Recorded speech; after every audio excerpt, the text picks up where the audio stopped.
Alors du coup, je gère toute la partie transport chez Dufour, donc, qui comporte plusieurs activités. Le transport de conteneurs dans sa majorité, c'est plus de 80% de notre flotte. Ensuite, palette système et une petite partie affrètement. Auparavant, j'étais dans le transit pendant plus de 7 ans, une entreprise à dimension internationale. Et aujourd'hui, ce que je fais chez Dufour rejoint un petit peu la chaîne de la logistique mondiale, vu qu'on fait du transport pour le maritime. Et avant, j'étais pure maritime. Moi, j'ai commencé sur la route, donc au final, voilà, je sais un peu, j'ai fait aussi bien de la longue route que de la messagerie, donc je sais un peu à quoi m'attendre de ce côté-là. Et puis au fur et à mesure, moi, je suis passé par équivalence dans le bureau, donc à apprendre tout doucement sur le terrain, on va dire que voilà, les tournées, comment ça se passe, comment on fait, calculer le métrage qu'on peut mettre dans un camion, tout ça, mais ça on l'apprend en fait sur le terrain, c'est ce qu'il y a quand même de mieux. J'ai fait un DEG AES, ensuite je cherchais du travail et j'ai eu la chance de découvrir cette entreprise.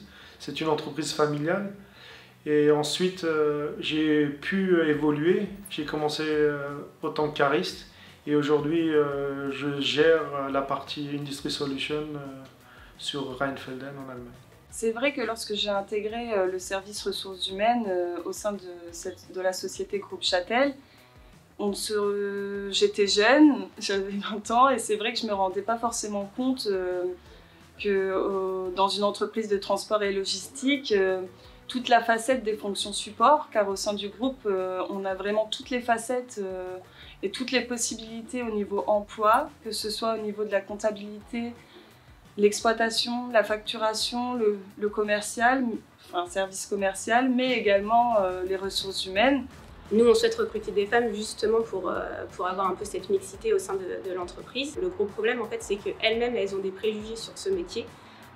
Parce qu'en fait, quand on voit dans les centres de formation ou quand elles viennent déposer un CV, c'est déjà des femmes qui connaissent en fait ce milieu-là par leur famille, parce que leur papa est conducteur, leur oncle est conducteur.